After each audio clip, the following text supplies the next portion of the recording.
Саламатсыздарбы мекендештер. Менин атым Мирбек. Мен өзүм Россияда юрист болуп эмгектенем. Бүгүн болсо эмгек укугу боюнча же болбосо производстводо кандай травма алганда, травманын негизинде кандай чараларды колдонсолор болот деген боюнча кичине бир эки сөз айта турган ниетим бар. Кene январь айында биздин мекендешибиз утюгка колу күйүп калганы көп учурларда социалдык тармактарда биздин мекендештерге дагы таанымал болду. Мына аппаратка кирип кеткен. Мынакей. Ушул аппаратка айланып кирип кеткен колум. Мындай акыбалда болчу. Буга чейинкиси аябай страшный, аябай жаман болчу. Бул андан кийин кичине жакшы болуп калгандагы сүрөттөрүм. Ноябрдын 1-inde азыркы иштеп аткан ишим прачкага кирген. Ал метро Новогревиядагы стандарт чистоты деген аталыштагы прачка болчу. Ütүктө иштечүмүн. Мындайча айтканда каток деп коет, ütүк. Бизче айтылганда ошол ütүккө халат салып аткам. Халат салып атып, колкусунан эле халаттын белдемчиси колума, сол колума илешип калып, тартып алганга жетишпей калдым. Оң колумду тартып алып калдым, бирок сол колумду тартып ала албай калдым. Ошого байланыштуу колум ütүккө кирип кетти. Ал тонналык аппарат болгон үчүн мен колумду кайра тартып чыгара алган эч мүмкүнчүлүк жок болчу. Ошол күнү мен менен чогуу иштегендер аппаратты өчүрүп калды. Бирок мен ошол аппарат автоматически өзү ачылып кетиш керек экен эле. Мен колум качан кирер менен сразу автоматически ачылып кетиш керек экен. Тилекке каршы ал кнопкасы иштебейт экен алардын. Аны ошол жерде иштеп аткан кыргыз балдар слесарларды чакырды. Биринчи чакырганда алар түшүнүшкөн эмес. Көңүл бөлүшкөн эмес. Убакыт ошол үчүн көп убакыт өтүп кетти. Экинчи жолу барып кыздын колу кымчылды дегенде анан келишкен. Келгенде деле алар деле мени көрүп шокко түшүп эле туруп калышты. Ача алышкан жок. Анын дагы бирөөсү оюна келип нар жака бер жака чуркап анан воздух менен ал ачылат экен. Ошол менен келип ачты. Ütүк 200 градус ысык болчу. 200 градус ысыкта мен жарым саат, 1 сааттай туруп калдым. Больницага алып келгенимден баштап эле сразу операцияга кирдим. Андан бери ушул убакка чейин жатканыма уже 70 күн болду. 70 күндө 7 жолу операция болдум. 5 балчыгым алып салды. Алаканым ичи аябай болуп кеткен, билекке чейин колум кирип кеткен. Ишканадан эч кандай жардам болгон жок, ушунчадан бери эч ким келген жок. Бир жолу гана техника безопасности начальниги келип, өзүң виноватсың, ошого кол коюп бер деп мени коркутуп кетти. Мен анда аябай оор акыбалда болчумун, мен кол коюп бере албайм, кол коюп берген жокмун, кол коюп бербейм дедим. Болбосо мен официально иштечүмүн, трудовой договордун негизинде иштечүмүн. Бүт документим так болчу. Бирок ушул убакка чейин мага эч кандай жардам көргөзгөн жок.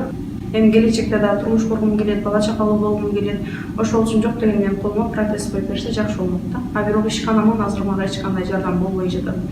Мен тилегеним эле ушул ишканам мага кичине болсо дагы компенсация төлөп берсе деген да.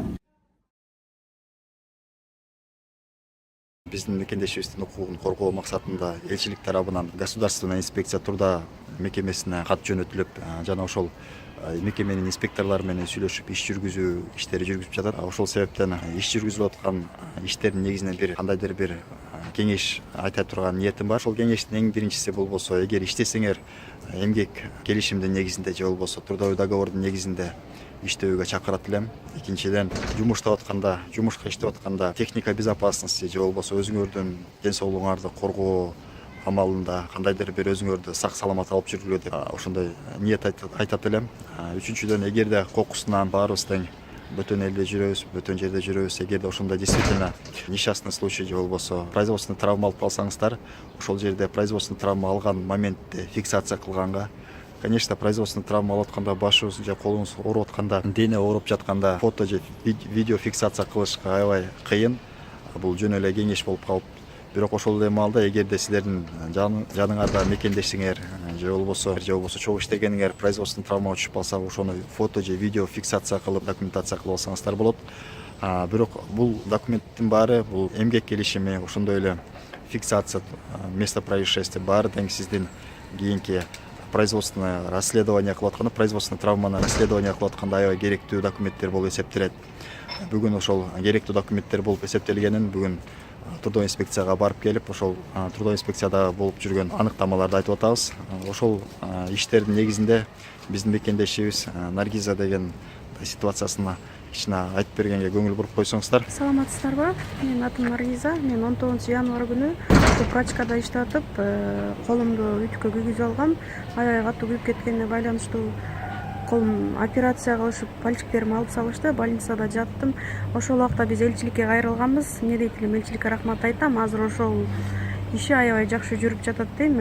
Биз сразу эле мен элчиликке кайрылганыбызда булар трудовой инспекцияга заявление жазыптыр. Булардан жооп келип, качан кыз өзү больницадан чыкса, бизге келип заявление жазып кетсин дептир. Биз кече жакында 12 апрель күнү бул жерге келип заявление жазып кеттик. Мен больницадан чыккандан кийин, мына буйруса булар кече мурда күндөн барып менин ишканама барып текшерүү болгон. Сразу бүгүн бизди бул жерге чакырды. Мен баарысын кенен кесип айтып бердим.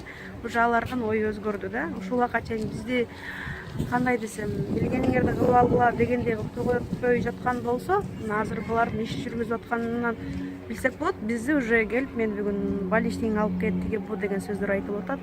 Рахмат айтам, элчиликке кайрылгыла, ушундай болсо, жөн койбостон, если трудовой договоруңор бар болсо, коркпостон эле ишеничтүү эле болуп элчиликке кайрылгыла. Биздикилер көп эч нерсе кылып бере албайт эмес, жок.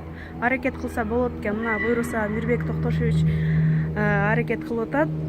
Жакшы кетип атат деп ойлойм. Кудай кааласа жеңишке жетишебиз дейм. Мен ушун кандай десем, баардык аракетибиз ишке ашат деп ойлойм. Чоң рахмат. Бул видео менен эмнени айтайын дегеним, урматтуу мекендештер, видеолорунда көп нерселерди мыйзам чегинде болгула, трудовой договор түзгүлө, кагаз түрүндө оформление кылганга көңүл бургула деп көп эле айтам. Ошол Наргизанын ситуациясында Кудайга шүгүр трудовой договор бар экен. Кудайга шүгүр убагында кайрылды.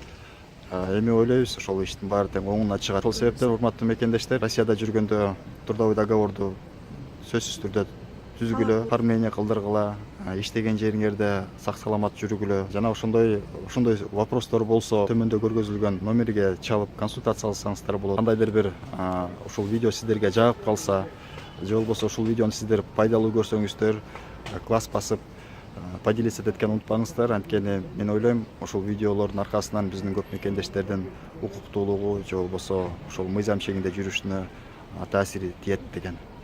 Көңүл бургандарыңыздарга чоң рахмат. Сиздерди урматтап, Мирбек Салбекович.